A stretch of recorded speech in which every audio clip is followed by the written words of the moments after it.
Welcome everyone to the session this afternoon on stylus-enabled learning and inking your thinking. My name is Travis Smith. I'm the K-12 industry lead for Microsoft Australia, former teacher for 12 years, an assistant principal of a school, and sort of a lot of experience in a one-to-one learning environment with kids.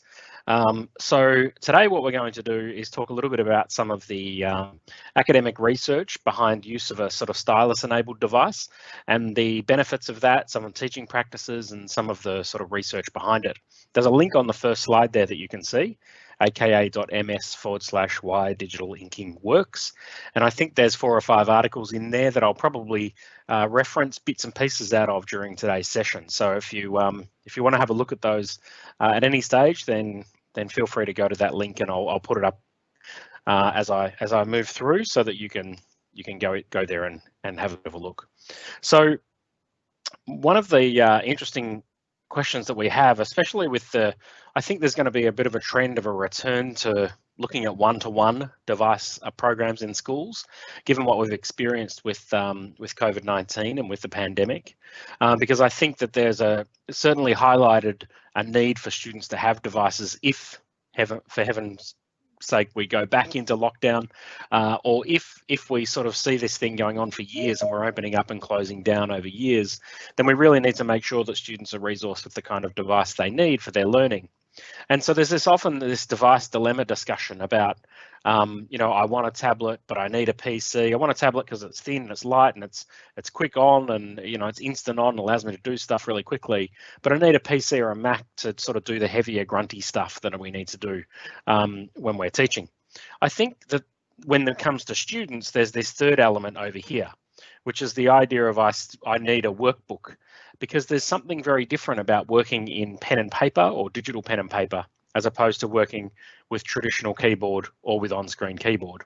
And so today we're going to explore some of those ideas and some of the research behind why that third part on the right-hand side is so crucial to the learning experience and to their understanding. So, BYOD's been around a long time, bring your own device. I think the language has changed around this over the years, but, bring your own device used to be bring anything of a certain spec or bring anything that you can get your hands on to school. And the reason there's a red square around that one is because that's the first device that we basically switched our students to in 2006 when we moved to a device with a stylus in it. And the reason we had a managed one-to-one program, a device program where every student had the same device and so did the teachers, was because of that consistent feel, because of the fact that teachers needed to feel comfortable, that they could all integrate every piece of technology in the classroom into their learning programs. And so I've got some, old school tech there, but that's why I've chosen that one. That was back in 2006. And this will be the least cool thing you'll probably hear today, and that is that the device that you choose for learners actually does matter. And it matters for teachers too. And I'm going to talk about some research as to why the device choice is not just about looks, not just about feel, not just about i5 versus i7, all that sort of stuff. It's actually about device capability. And the capability of the device needs to be able to be consistent, supported, and exploited by teachers when they know that every student has that same capability in the classroom. We think about a BYOD program where usually those are sort of managed by IT folks who are thinking about we need a minimum spec, minimum 12.1 inch screen or a minimum i5 processor or those sorts of specifications. I actually don't care as much about that in the classroom as I do that every one of my learners has similar device capability. Everyone's got touch, everyone's got a stylus, everyone's got a keyboard. That's more important to me as to whether there's an i3 or an i5 processor in their machine. So it does actually matter, and we're going to talk about some of this based on some science today. So one of the things that we do know is that when task difficulty increases, when things are quite hard to think about, people tend to want to use multimodal communication means. And one of the ways that manifests itself is people sort of jumping up in the middle of a meeting going, do you mind if I just whiteboard this out? Or sort of sketching or diagramming something that they're trying to think about at the time. And so this is really something that you just don't do when you're using a keyboard-based device, and something that is really important for idea formation when we're thinking creatively. And so here's actually a literal photograph of a whiteboard up in a room where, you know, you think what's going to happen when you're brainstorming something is that the ideas are going to emerge in a sequence, in a perfect order. Everything's going to be organized. And then unfortunately, these ideas happen, you know, like that one there and that one there, and these ideas that are linked to here and that there and this over here. All of this is sort of a more of a representation of the way the human brain works when thinking fluently. And the challenge is that when we're sort of getting to a point where we're, you know, typing these down into a Word doc or in a notes pages on an iPad or in a Google Doc or whatever, we don't have the way to express these ideas in a sort of spatial form. And so this is a book that was written a few years ago. I've got the little link down the bottom there to a summary of some of this research is in that folder down the bottom. But this book was written in late 2013, and it's called The Design of Future Educational Interfaces by Professor Sharon Oviatt.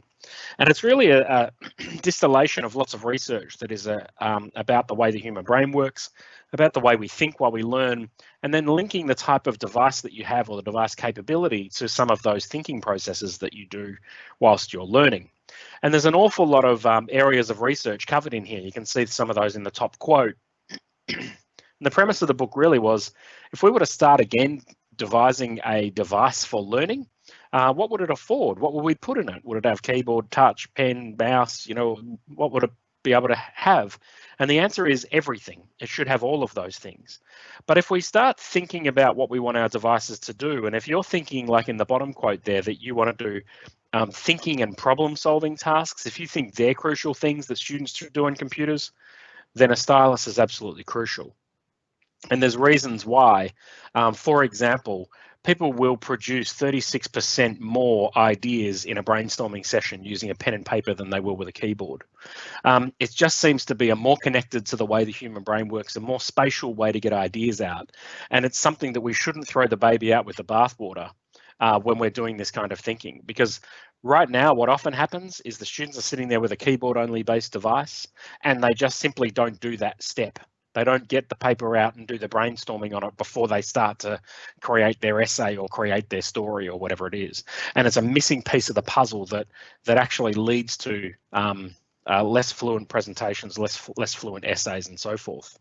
So we can often have the wrong technology, or have technology that is completely misapplied to a learning situation. So in other words, sometimes we shouldn't use that type of technology in certain learning situations. So let's talk about note taking, which we know is obviously very important for senior levels of school, and then of course onto tertiary education and life. So this study was done, called The Pen is Mightier Than the Keyboard, by Muller and Oppenheimer in 2014, and had a look at the way that you take notes and whether it makes a difference to the amount that you learn as measured by recalling facts and applying those concepts to a new learning environment. And so we know that factual recall is important in learning. It's less cool, of course. We don't like to talk about it as much, but it is really important, but it's not quite as important as conceptual application. The only thing they changed amongst the 3 experimental conditions in this experiment was that one group were told to use a laptop. So whether that's on screen or physical, just use a laptop. The second group were told to use longhand, so writing, whether it's pen on paper or stylus on screen. And the third group were told to use a laptop, but they were given a bit of a hint that the first group weren't given. And that was, don't take verbatim notes. Don't try and type down everything that's being said, because people are fast enough typists these days to probably more transcribe what has been spoken as opposed to actually take meaningful notes. And so they become a photocopier of those ideas without really doing any deep processing as we go through. And the shame is that when we go into a lecture theatre around universities in this country and many countries around the world at the moment, what you generally see is people sitting behind a keyboard-based device trying to take notes. And there are some real flaws in terms of that. So for example, when was the last time you were in a note-taking situation with a keyboard and you drew a diagram? Well, the answer is probably never, because it's just too cumbersome to do. But often the essence of the ideas that are put up on slides or on screens are actually the diagrams, the graphs, the things that you need to just quickly get down, which would be much better done with pen and paper even than a keyboard-based device. So let's have a look at the results of these 3 groups. So here was the factual recall ability and the conceptual application to a new area of learning for those who took notes in that class with a laptop. You can see that they had a decreased ability to recall facts and a much decreased ability to apply those concepts to a new setting. The group who took longhand notes actually had increased factual recall and way increased conceptual application. And I actually think that's because when you're taking notes with a pen, you can't go as fast. You know, you just can't. So you're probably doing a couple of things.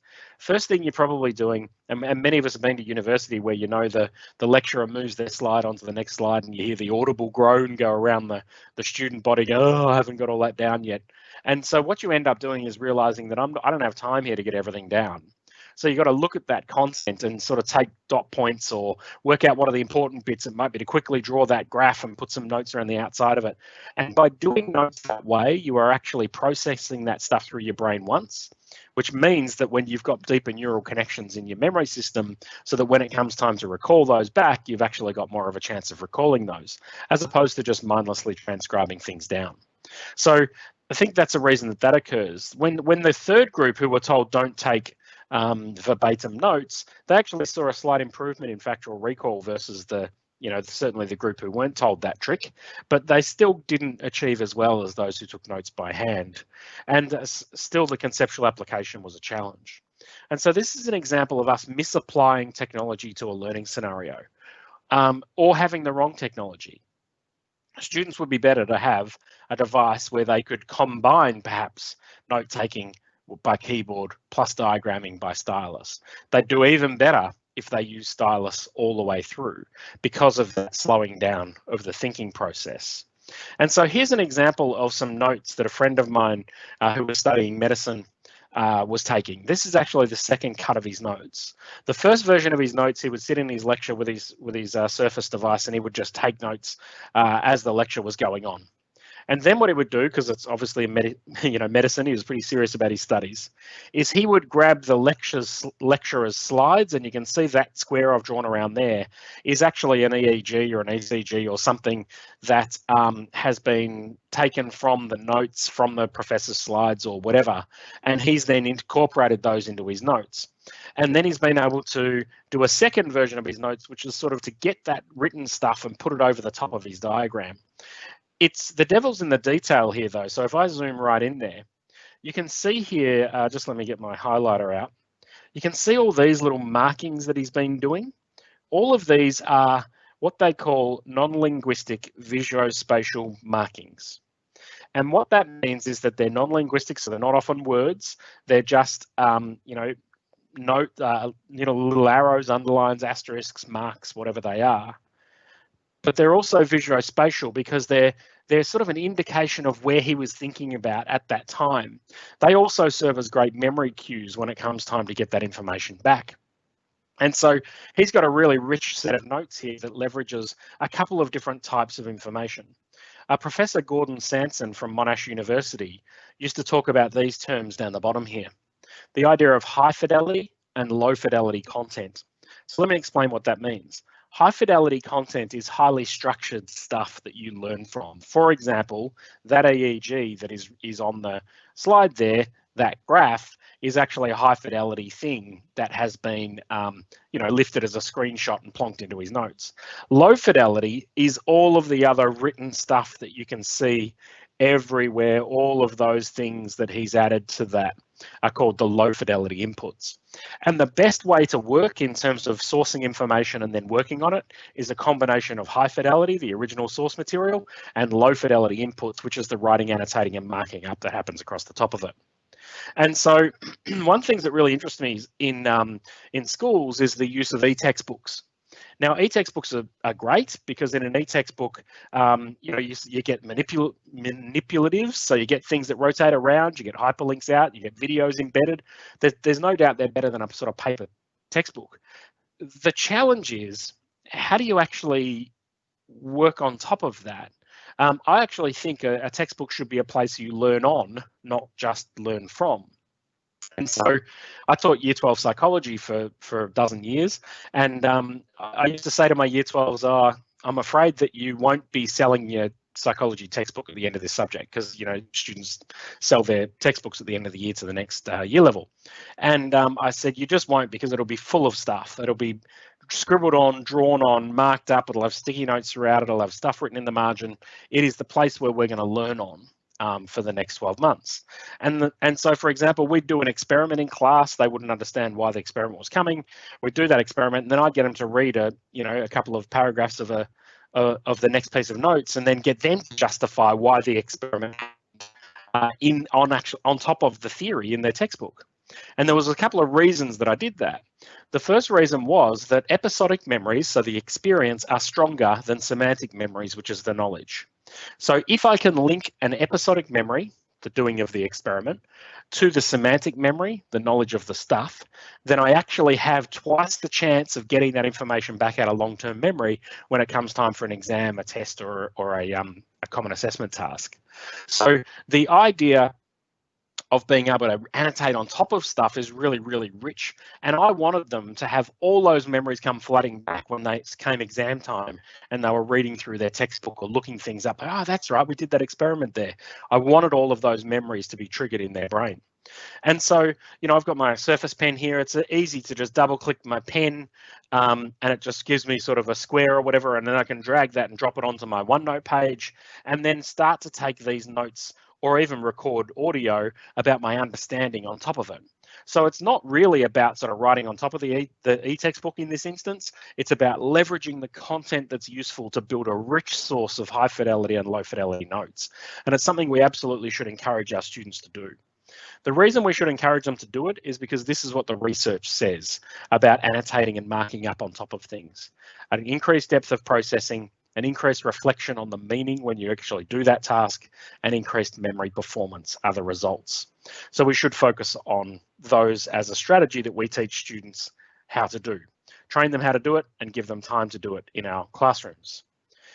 Here's another example of a similar idea that's not a technology sort of example like the e-textbook one.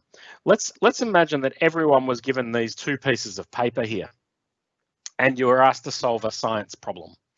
And so the only difference between the two different groups was that half of the class are not allowed to write on it while they think about it, and the other half the class are allowed to write on it while they think about it. Who do you think is going to perform better? Most people say it's the ones who are able to write on it, and they'd be correct.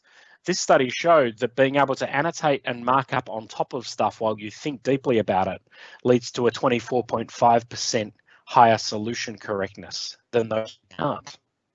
And so you can see here, if I zoom in, all of these, once again, non-linguistic visuospatial markings that are sort of the evidence of the thinking or helping the person to think through these ideas.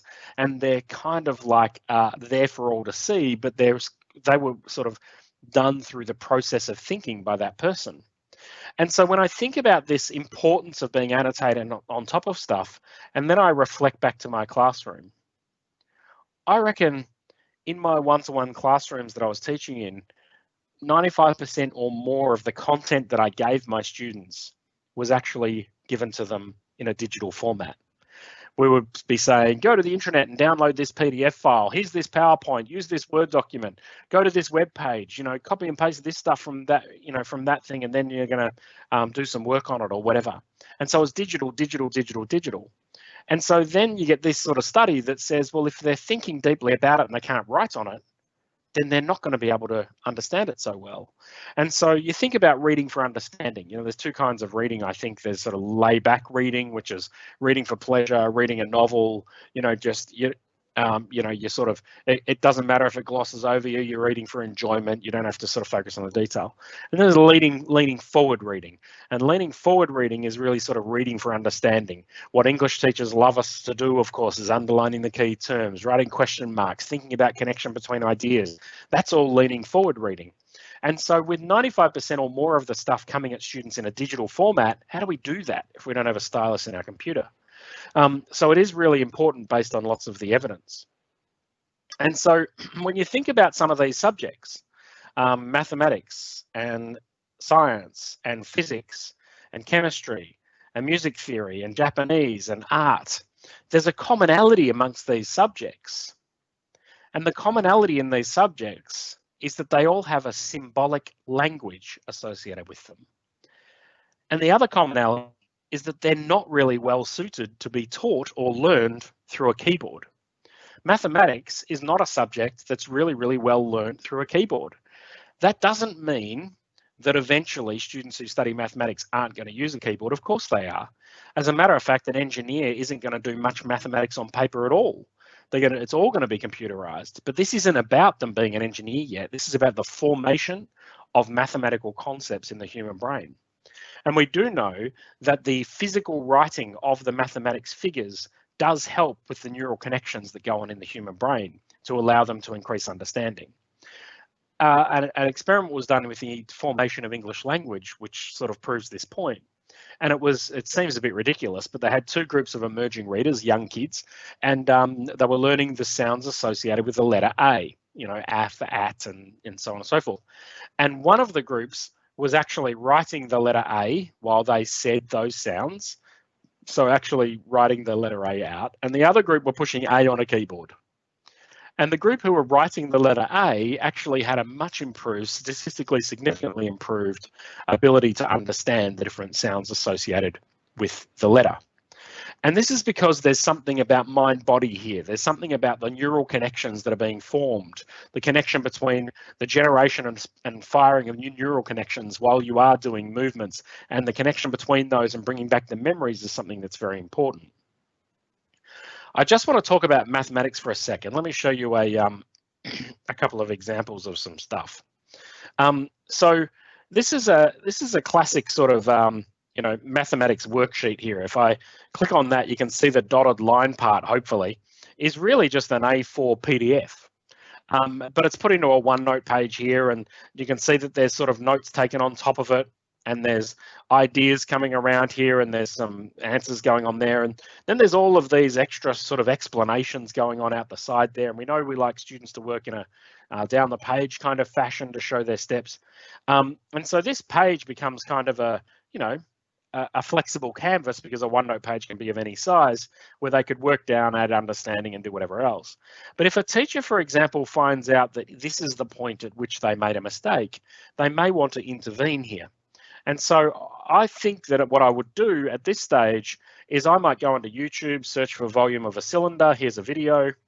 It's going to have an ad on the front probably, but I'm just going to pause that. Don't worry about it. And I'm just going to copy this URL from the top and paste it into my piece of maths paper. And so now what we've got is an opportunity for me to say to this student on their digital piece of paper, you need to watch this little video here.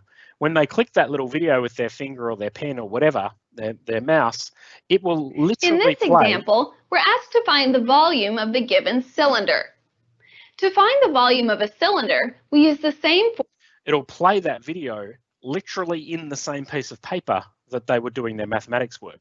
The challenge might then be for them to take some notes here about the steps that they think they might have missed when they first did it themselves. Now, there's something quite interesting happening here in terms of the human brain as well. One of the challenges with using technology and learning full stop is something called cognitive load theory. And cognitive load theory describes the fact that there's extraneous cognitive load, which is extra stuff you're thinking about, and there's Germanic cognitive load, the amount of brain power you are actually focusing on the maths or the geography or the learning of language with. And so these two are often sort of, you know, it's like a dial going, oh, is it more focused on extraneous stuff or more focused on the learning stuff? And you want to decrease the amount of extraneous cognitive load that students have. The idea of this and being a digital piece of paper that is sitting in the cloud and synchronizing live to mathematics students means that I don't have to carry Safeway bag full of books home and do my, you know, marking of their work, because it's all digitally synchronizing straight to me. But it also gives me the richness of being able to give feedback in audio, video, stylus, typing, and adding videos and content straight onto their page, which is literally in the same spot that they were working initially. So there's real advantages to that. Let me just show you one other thing that's in here, which some of you will have seen, of course. This is a tool that sort of sits within OneNote, And if I just write an equation here, it allows me to sort of circle that. And then up the top here, you can see a little maths icon. And if I press on that maths icon, it's going to turn my ink into math and recognize it. If I got it wrong, I can fix it. But now there's some possibility for me to do some stuff with it. So if I go graph both sides in 2D, I now get a graph of what x squared plus 4 equals 40 looks like. And I can insert that on the page, and I can move that around, and I could, start having students annotate on that, or I could annotate on that and talk about how it moves and why it moves and what causes what to move, what does this actually make move down there, and so on and so forth. The other thing I can do too, back on the right-hand side, is I can solve this for x. So it gives me the answer there, but I can also say, use the difference of squares to solve it. And so this will then allow me to grab that. I've got immersive reader in there if I have a student with dyslexia who struggles with the written word, which we might talk about a little later on. But also the other thing, I can just put that onto my page there if I want to. Grab that and chuck it over onto the left-hand side. But I actually want to generate a practice quiz here. So if I go to generate a practice quiz, it's actually going to start a form, and it's going to use artificial intelligence to work out how many questions do I want. I want 3, to work out what kind of mathematics question that was initially, and try and create for me different additional mathematics questions that are going to allow my students to practice that content. So I'll just close this little thing down here, and I've got my quiz over the top of everything else there. But now what I've got is I've got 3 practice questions which are going to let the students have a bit of a crack at practicing this. Now, once again, I've got the benefit of being able to do working out over here and go through whatever steps I want to, and then choose the right answer, and then go over here and do some steps and then choose the right answer. And it will create a form on the fly, embed it into my piece of maths paper, and allow the students to do some practice quizzes, which will then return them a result when they press submit. You will have access to all of those forms and all of the results from the students, and away you go. So there's possibilities to do some pretty interesting stuff when you start getting digital paper in the hands of teachers and learners. So let me just jump back to my main presentation here. The other thing that we do know is that these things here, problem solving, hypothesizing, conceptualizing, and diagramming, are also tasks that are completely ill-suited to keyboards.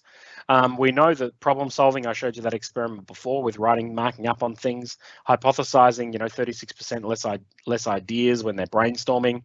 But when we're thinking about sort of device selection for school, we can think about all the different things that students actually do while they're learning. Now, we could brainstorm 100 more ideas than this to see what sort of things students do. But, they read for understanding, and they storyboard, and they write, and they sketch, and they create an end product, and they note take, and they take photos, and they edit videos, and 100 more things they do. Everything that's highlighted in yellow there is research to suggest it is best done with a stylus or pen as opposed to a keyboard. And so when we start to think about all the stuff that learners do when we want them to do in the classroom, we do have to seriously consider the academic science behind what it means to stop doing all the things they used to do with one of these and to only use a keyboard. Now, I know that it is possible to have a duality in the classroom. You have your device over here with its keyboard only sort of inputs, and then you have a pen and paper book. But the challenge is none of those ideas intersect. And so you can't get that idea of an e-textbook stuff coming out and being in your notes. And so there's a whole lot of losses that are in that environment if you sort of divide those things into digital and analog. So let's talk about teaching for a second, because this isn't all about learning. It's actually about the impact on for teachers. So teachers having a stylus-based device has actually got some real advantages too, and I want to talk about a couple of those examples before we wrap up. Monash University started to see an alarming trend with the impact of going to a lecture and the engagement in lectures over time. And you can see it's a pretty old study, because this is when sort of stylus-enabled devices were first sort of on the radar in the late 1990s or mid-late 1990s. And a few things were responsible for that, but a couple of things they called out were when lecturers started presenting with PowerPoint, and Keynote was one of the key things. And that's really interesting, because what happened was the style with which lecturers started to present didn't really involve whiteboarding stuff out, putting it on a chalkboard, using an overhead transparency pen. None of that sort of stuff existed. It was literally push your space bar and the next bit of a PowerPoint slide slides in. And so there was some losses associated with storytelling there, because this is a great storytelling device. I could have animated this slide in PowerPoint, but instead I'm going to take you on a bit of a journey of how Monash Uni decided to try and get that going upwards. And so one of the things they did was they equipped their lecturers in this study with a stylus-based device. And then they said to their lecturers, take 60% of the stuff off your PowerPoint slides and ink it in live. So same slides, just get rid of some of the stuff and ink it in live. And so they went into the classrooms and they did that. The question is, did it work? And so the students, 80 to 90% of the students preferred it when their lecturer taught this way. 80% of students said it helped with their focus in class. And 85% of students said the annotations led to an improvement in their understanding. I mean, these are pretty profound findings just by a teacher slightly tweaking their teaching practice and using a stylus over the top of their presentation, no more complexly than what I'm doing today, just writing on top of stuff and highlighting where things are. And so there's huge gains to be found by doing this. So here's an example of that in practice.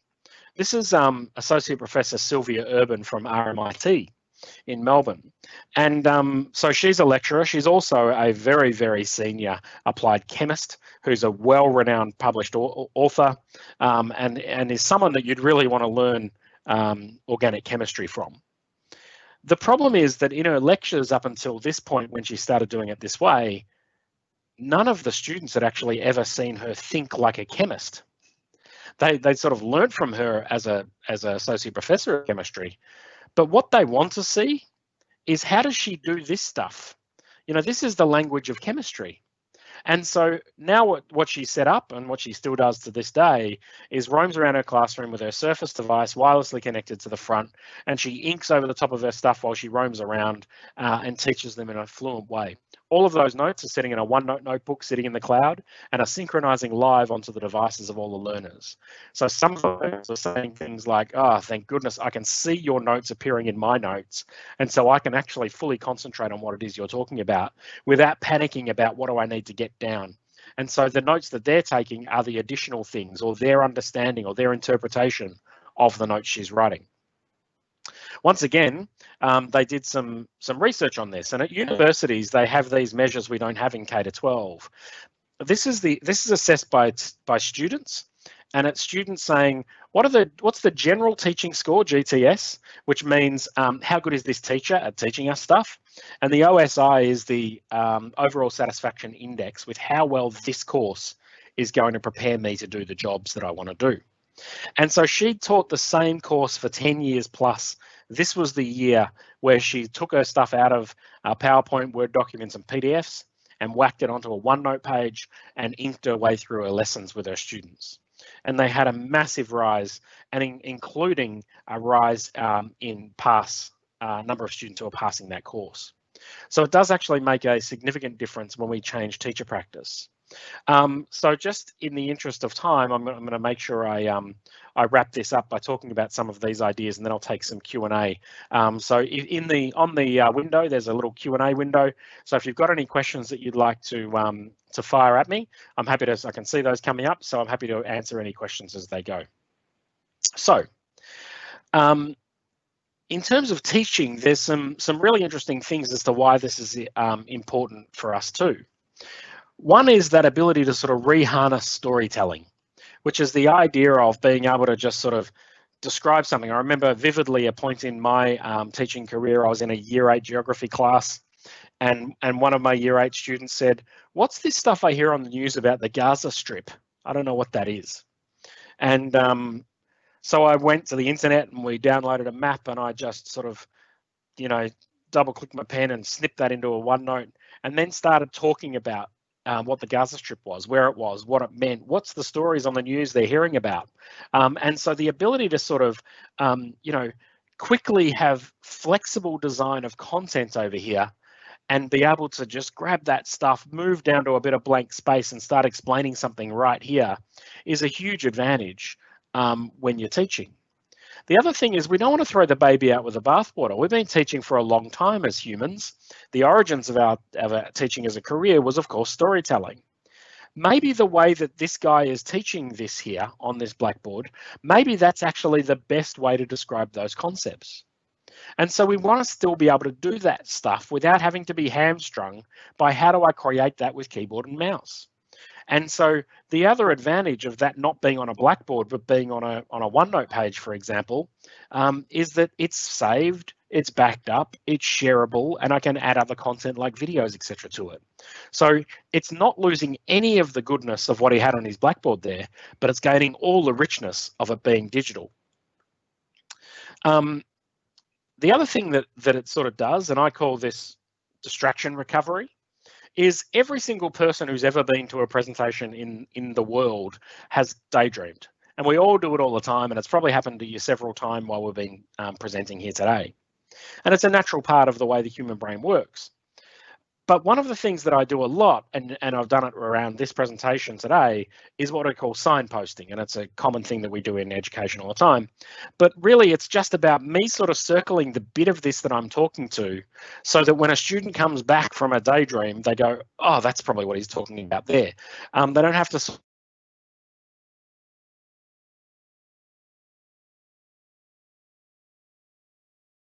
manage here. The other thing, I spoke about the Monash research earlier. Another thing that I heard a principal say, I did a presentation like this for a school, and the principal stood up at the end and said, one of the things I was reflecting on while you were presenting that was that if you take 60% of the stuff off your PowerPoint slides and you present it in live, then the teacher really has to be present in the teaching. And that's a really interesting concept, because I know, having been a teacher for many years, and many of you will have been teachers for many years, you can just reel this stuff off pretty easily. And you don't really have to think about the next thing that's coming out. It's all there on the slide. And so there's definitely some advantage in having an engaged teacher in the process of teaching. And so he was talking about that. But all of these ideas are really important when we start thinking about the benefits of having a device that is truly suited to the task of learning. So when I think about all of this together, and by the way, let me just show you under the hood here. This is just a big OneNote page. I'm just presenting on a big OneNote page. It's just a big piece of digital paper. And I've got some screenshots, and I've got some inking, and I've got some stuff that I've put together, and some handwriting, and all I've got is these little blue lines here. You can see one there that sort of link the concepts together so I know where I'm scrolling. It looks like a Prezi if you ever use one of those, but it's not. It's just a big canvas for me to sort of flexibly move around. And so all of these are sort of some scientific reasons and some examples of why I think that what we should be having in the hands of teachers and learners is a no compromise device. A device that doesn't give us half the functionality that's possible, because you never know what you want to use in a certain classroom. You want to type sometimes, you want to write sometimes, you want to record stuff, you want to use apps, you want to use applications, you want to use everything. And so you want that complete flexibility. So you want a no compromise device for completely uncompromised teaching and learning, which gives you that flexibility to do it all. So that is some of the science behind the reason that stylus-enabled learning is really, really powerful. One thing I will say before I take a couple of questions is that students won't natively nowadays want to do this stuff. When you say to them, grab your stylus out and let's write this down by hand, that'll be like foreign to them. But I think we have to realize that the human brain is not going to evolve away from this kind of thinking in 10 years that we've been doing this stuff a lot on keyboard or on computers. We have to realize that this spatial way the human brain works is something that is much more suited to using a pen to navigate, to understand, and to mirror that thinking than a keyboard is. And eventually over time, we may see something different, but they've done studies that look at 14-year-olds versus 40-year-olds, and the outcome is the same. you know, the keyboard is not a great format for either of those age groups to be able to think through. So hopefully that was of use to you. Lots of ideas. I think we need to make sure that students are understanding these and teachers understand these practices, and that they know some tangible strategies for how to use this kind of techniques in the classroom. And actually, you know, put writing notes by hand and annotating and marking up and taking screenshots onto OneNote pages and adding understanding around it. Put in the same list as all the other stuff we force kids to do in schools that they don't like doing, because it's good for them. And it matches all of the scientific theory about the way the human brain works. So with that, I'll wrap up and let me have a bit of a look at some questions here. I'm curious about the wireless streaming to a projector and the cost. Good question, Steve. So there's a little link in there for you, but there are some different ways to think about it. The best, the most powerful classrooms I ever taught in were me with a device where I could sort of take the keyboard off and roam around and move around amongst the students, sit in the back row if I needed to, and wirelessly present to the front. There's lots and lots of ways to do that now. You know, there's dongles that you can put into the projector or the TV screen that actually turn it into a wireless projector, and then you just sort of mirrorcast share to it. There's projectors that have that built in, so they just become a network device. There's things like Vivi and other tools that are sort of a system-wide across the network. If you can get a wireless presentation solution in your classroom that allows you and any of the students, when you allow them to present their screen or your screen up to the front, it is a really rich environment to work in. So let me just say, will Surface tablets launch with e-ink paper feel? Yeah. So Michael's asked a question there that says, will Surface launch tablets with e-ink paper feel layer on the screen to reduce screen glare and eye strain? A lot of research has gone into the Surface Pen, for example, to make it sort of weighted more like a pen, feel more like a pen. And if you've got one of the latest ones like I do, then it does feel that slight grippiness that you're talking about, and that grippiness is just. I remember when I first started using a tablet as a stylus-enabled device in 2006 or 2005, that it was slippery. It was like using a piece of steel on glass. Like it was really quite difficult and quite noisy actually to write on.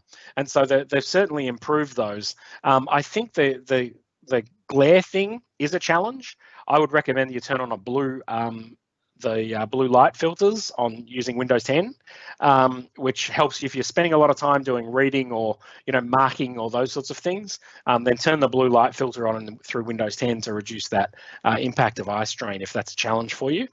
One of the challenges with inking is writing at length. It becomes challenging to take long notes. I find handwriting affected. Just wondering what your thoughts are on this. Yeah, I think that's right, Victor. So what I would recommend to students is that they do all of the ideation, the creation, and the learning stuff when they're trying to ingest stuff and understand it. Great time to use Digital Ink. It doesn't mean you're going to do a length of writing by pen. I think it's the formation of the ideas, the brainstorming component of it, the formation of those ideas, but then you're still of course going to put your pen on the side of your computer or behind your ear and then start doing your typing when it comes time to be formalizing that. So I think it is just about working out when you're going to do that sort of stuff.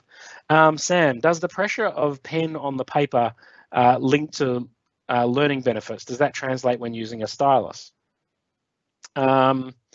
Not sure I really understand whether there's a sort of deep question there about, does the pressure of a pen on paper link to learning benefits? I don't know whether it's the pressure as much as it's a couple of things. It's the flexibility with which you can form your ideas is better with pen and paper or stylus on screen than a keyboard, because you can put stuff anywhere. And you can do arrows and asterisks and question marks and all that sort of stuff on the fly. So I think that's one part of it, and the other part of it is that formation of letters that actually helps you, or the drawing of physical diagrams, or the mathematics characters actually does benefit the way the human brain sort of unpacks that information. If a teacher is inking into the content library and it is syncing onto a student's page, which is also in the content library, we're talking about OneNote class notebooks here, how can they ink on the same page as they don't have editing rights within the content library? Good point. I may be wrong, but if a student copies a lesson, does it not stop syncing? Yes, that's correct. So Amanda's sort of responded there, but it is true that if you you can publish that one across, so everyone can have a read of that. So in a OneNote class notebook, you have the content library, which is read-only for students. So if I'm teaching, I might be inking on top of a page within the content library, this page, for example. All the students would be able to go to that content library and see it, but they wouldn't be able to write on it as well. So they're not going to have an experience where they can see my inking sort of coming up and my diagramming coming up, and they add diagrams around it. A couple of things that teachers do to get around that, and students do, especially once they're fluent users of something like OneNote. One thing they do is you can actually open multiple instances of OneNote. And so if you go down to your icon, you open OneNote again, you get 2 instances. And so then it's possible to dock them side to side on a Windows 10 machine so that you can see the notes coming in on this side, and then you've got a piece of paper over here. Once again, screenshotting things across from teachers' notes to yours and then annotating. It's a bit of a workaround, but the problem is that you don't necessarily want all students to be inking on top of the same page live that you're working on as a teacher. So it is possible to put those bits of notes in the collaboration space, but the benefit is it's collaborative. The problem is it's collaborative. So you end up having people sort of scribbling all over each other, which is a little bit of a challenge. So with that, I think that's many of the questions. Brendan's got a question there about the wireless display adapter. Yes, it works with other devices as well. I think Amanda's just published that. So with that, I think we might wrap it up. Thank you so much for your questions coming in via the chat. The presentation will be available, the same link you used to get in here. And don't forget there's that let me just zoom back in so you can get that link. Some of the research papers I spoke about are at that link that's down the bottom of your screen, which is aka.ms/why digital inking works. And with that, thanks for your attendance. Thanks for ISQ for organising, and Ian and the team.